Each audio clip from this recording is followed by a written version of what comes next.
Voici les commentaires pour expliquer donc le nouveau chapitre concernant la vitesse de la lumière et l'année-lumière.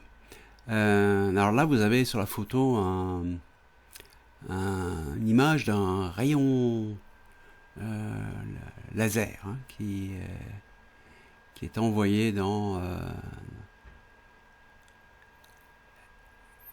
l'espace.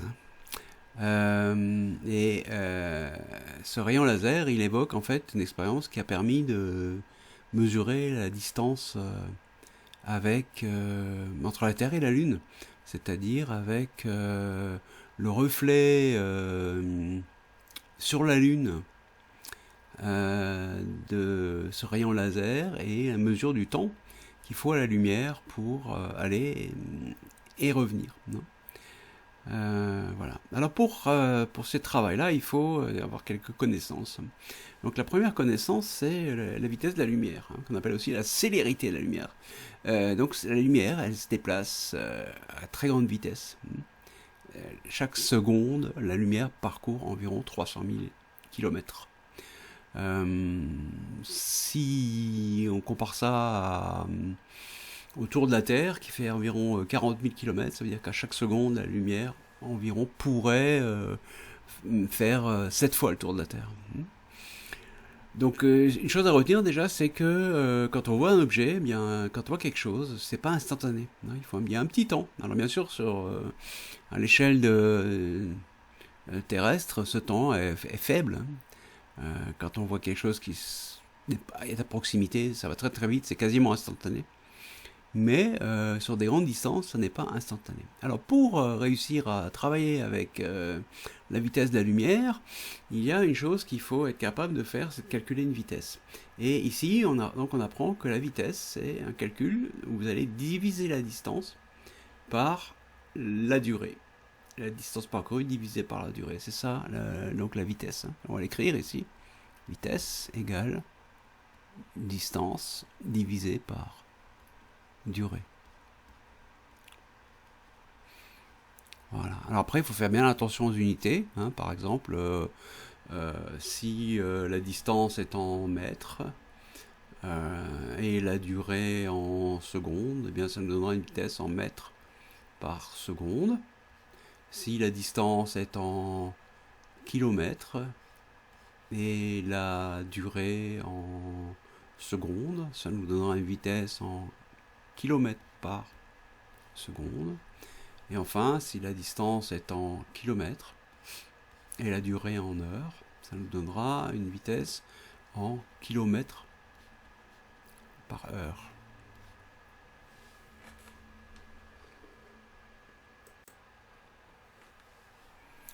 Ensuite, il faut être capable de faire des conversions. Il faut être capable de convertir les vitesses, donner par exemple en mètres par seconde, et transformer ça pour donner la vitesse en kilomètres par heure. Ou dans l'autre sens, soit dans le sens des mètres par seconde vers les kilomètres par heure, ou alors dans l'autre sens. Alors il y a une chose à retenir qui est ici, c'est qu'un mètre par seconde, une vitesse de 1 mètre par seconde, ça correspond à 3,6 km par heure.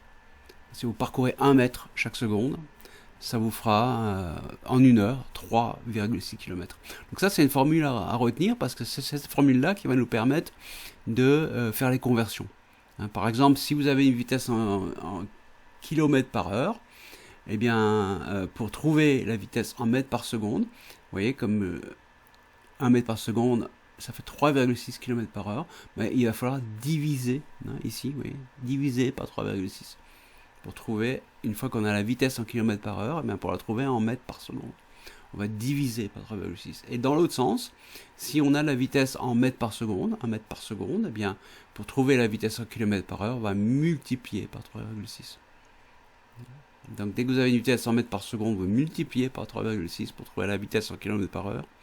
Et si vous avez la vitesse en km par heure, il faut diviser par 3,6 pour trouver la vitesse en mètres par seconde.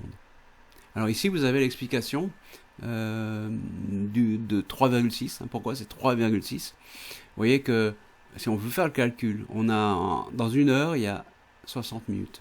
Une heure égale 60 minutes. Après, dans une minute, il y a 60 secondes. Donc ça veut dire que 1 heure, ça va faire 60 minutes multiplié par 60, hein, puisque dans chaque minute il y a 60 secondes. Ça nous fera en secondes, donc 60 fois 60, c'est-à-dire 3600 secondes. Vous voyez apparaître le 3,6. Et ensuite,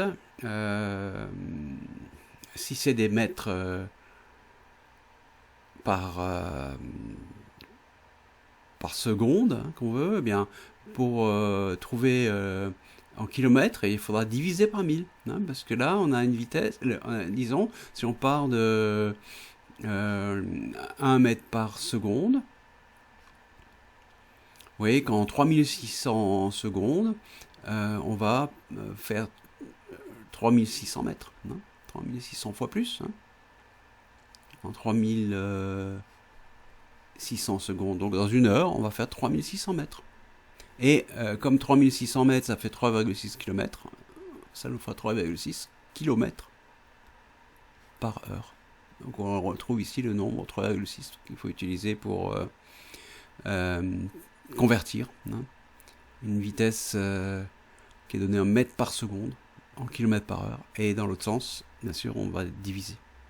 Voilà pour cette conversion.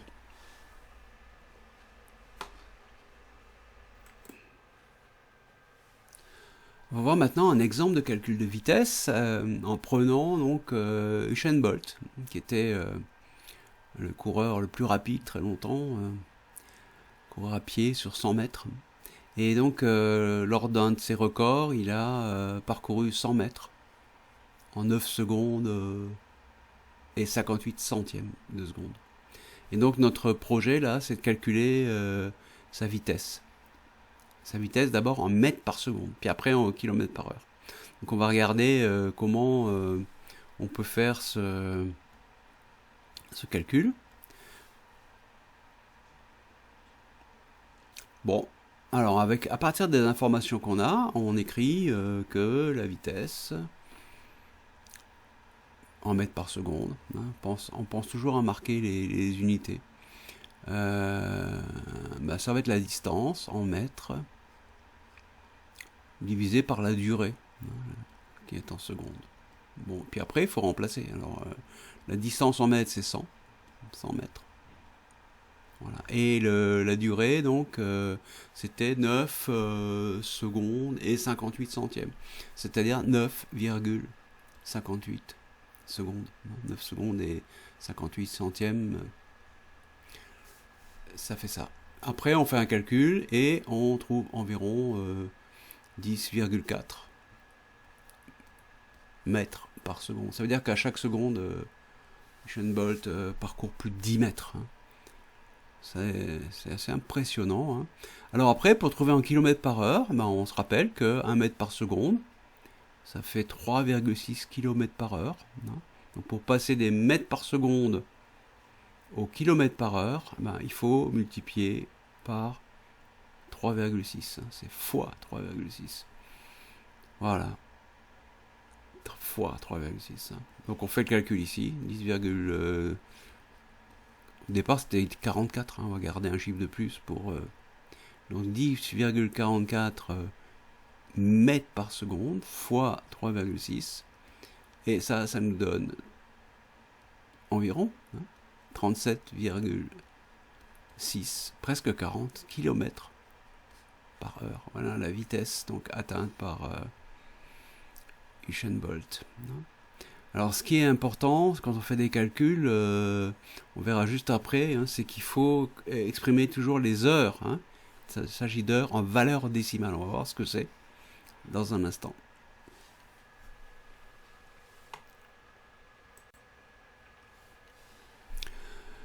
Quand vous faites vos calculs de vitesse, en utilisant cette formule, hein, V égale distance divisée par temps, donc la durée, hein, ça peut être des secondes, bon, ou des heures.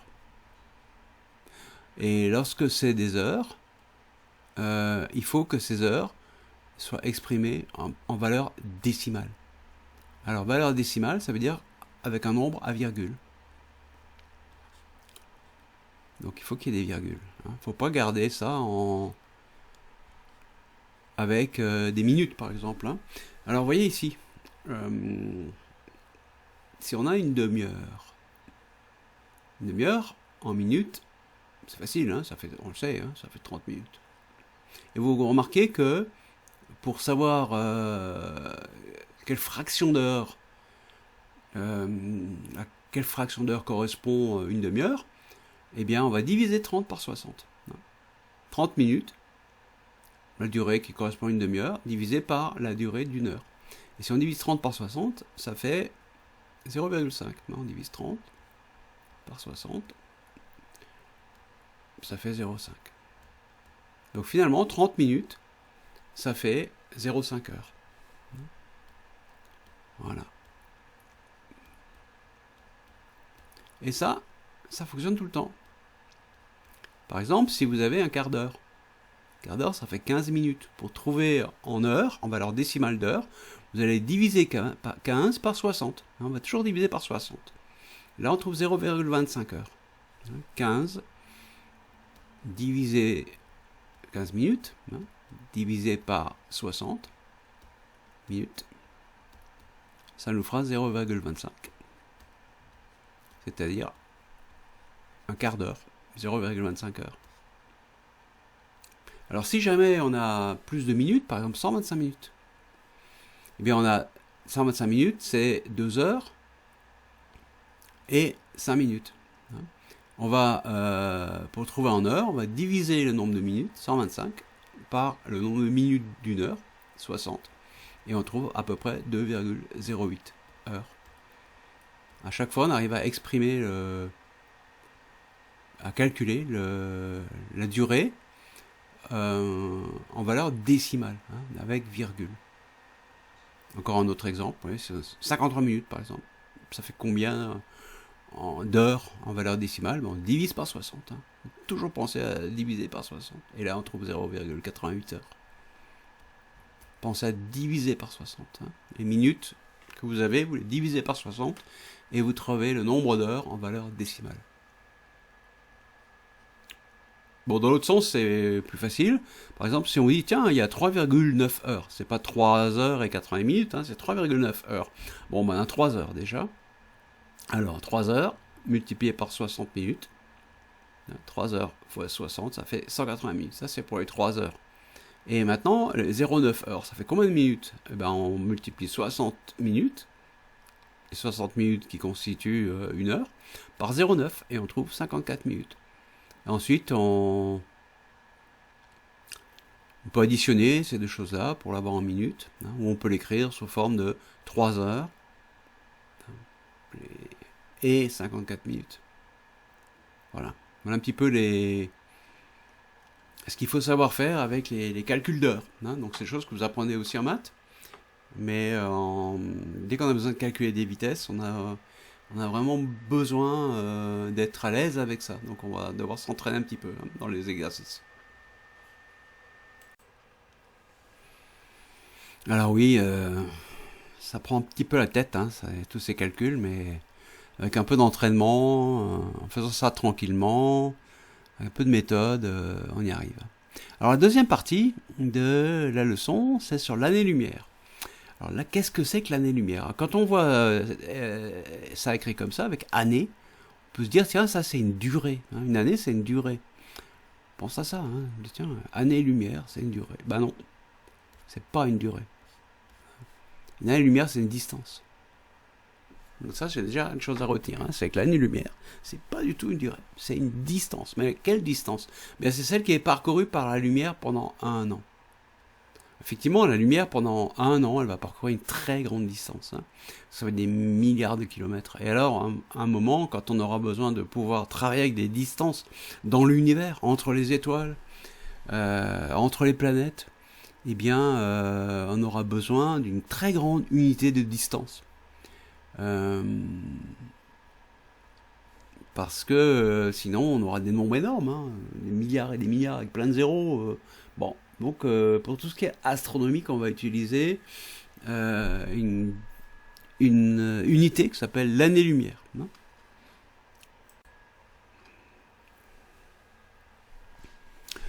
Tout à l'heure, on a vu comment calculer une vitesse. Hein, une vitesse, quand on connaît la distance parcourue et la durée de parcours. On a vu que c'était distance divisée par la durée. Maintenant, supposons qu'on connaisse une vitesse, qu'on connaisse une durée, et qu'on veuille calculer la distance parcourue par un objet qui se déplace à une certaine vitesse pendant une certaine durée. Voilà. Donc là, on va utiliser une formule hein, qui est ici. La distance, c'est la vitesse multipliée par la durée. Vous voyez qu'on a ces deux formules. Ici, on avait la formule qui permet de calculer la vitesse. Et là, on a la formule qui permet de calculer la distance. Bon. Alors, pour retenir ça, soit vous vous rappelez, hein, c'est bien. Donc, vous rappelez V égale D sur T. Ça, c'est vitesse égale distance divisée par durée. Ou alors, vous rappelez aussi que la distance, c'est V fois T. Alors, comment on peut s'aider pour réussir à retrouver facilement ces formules? Eh bien, pour ça, il y a ce qu'on appelle un triangle magique. Moi, je l'appelle comme ça, magique. Et vous voyez que vous mettez D en haut, dans le triangle, ici, puis V et T en bas. Bon. Alors, quand on regarde ce triangle, si je veux connaître D, eh bien, je regarde juste ce qui est en dessous, ça fait V fois T. Ce qui est sur la même ligne, là, on multiplie. Maintenant, si je veux connaître V, eh bien V, vous voyez que je prends les deux qui restent, c'est-à-dire le D et le T, et que le D et le T sont l'un au-dessus de l'autre, comme s'il y avait un trait de fraction là. Et du coup, on trouve la formule. Et plus tard, on verra qu'on peut aussi calculer comme ça le temps. Le temps, ça va être D sur V. Si jamais on prend comme recherche, comme inconnu, comme on dit, quelque chose qu'on cherche, hein, le temps. Alors là, pour l'instant, on a en cinquième, hein, on a la distance à trouver, être capable de trouver la distance quand on connaît la vitesse et la durée, et bien sûr, trouver la vitesse quand on connaît la durée et la durée qu'elle a, hein, c'est T, et D, c'est la distance. Alors attention de ne pas vous tromper, hein, D, c'est pas la durée, c'est la distance, ça. La durée, elle est notée par T, T comme temps. Hein. Parfois, on peut se confondre un petit peu, hein. Donc attention à ça. Bon, alors, exemple de calcul.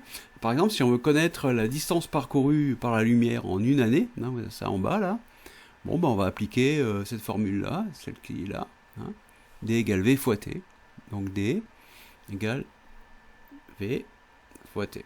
Alors, attention aux unités, hein, parce que si on applique une formule, il faut toujours mettre les bonnes unités. Alors, supposons que ici, on veuille utiliser des kilomètres et des secondes. Hein. Donc, il faudra que la vitesse soit en kilomètres par seconde.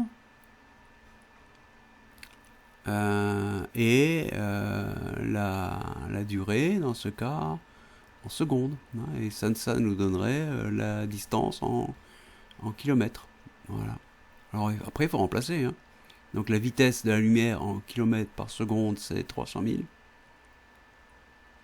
300 000. Là, c'est kilomètres par seconde. Et maintenant, il faut trouver le nombre de secondes qu'il y a dans une année. Hein. Donc une année, ça va être 365 jours. C'est 365,25 en fait. Hein. Parce que dans une année, il y a un quart de jour en plus. Il ne faut pas oublier, c'est 25 si on veut être précis. Oh.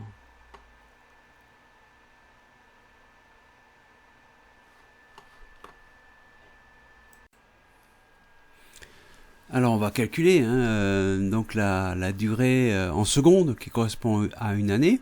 Donc une année, c'est composé de 365,25 jours.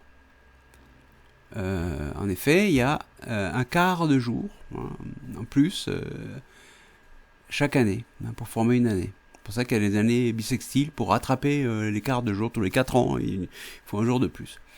Alors ensuite, une journée, ça fait 24 heures, donc on multiplie par 24.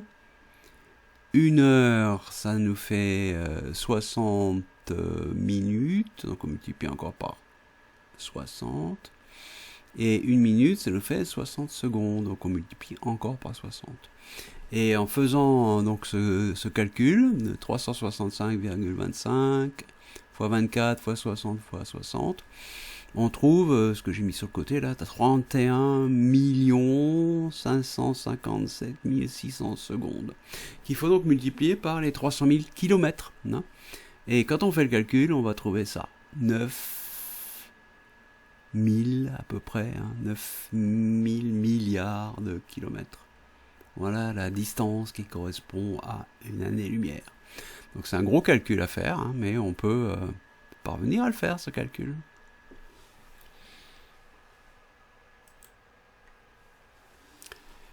Et voici ce qu'on a appris dans ce chapitre concernant la lumière, et dans le chapitre suivant concernant la vitesse de la lumière et l'année-lumière. On a appris à distinguer une source primaire par rapport à un objet diffusant. On a appris que la lumière se propage en ligne droite. On a vu qu'on pouvait représenter un rayon lumineux par une droite avec une flèche. Et on est capable maintenant de faire des calculs avec l'année-lumière comme unité de distance. Et calculer aussi des vitesses. Voilà. Et la dernière chose, c'est on va comprendre que le son et la lumière, ça va nous permettre d'émettre et de transporter un signal, une information. Par exemple, si on prend un feu rouge, la lumière rouge nous donne une information, c'est qu'il ne faut pas passer. Voilà. Donc on reparlera de cette notion de signal et information bientôt. Voilà pour ces commentaires concernant ce cours. J'espère que ça vous aura permis de bien comprendre. Et il reste ensuite à s'exercer, faire des exercices pour s'entraîner à utiliser toutes ces connaissances.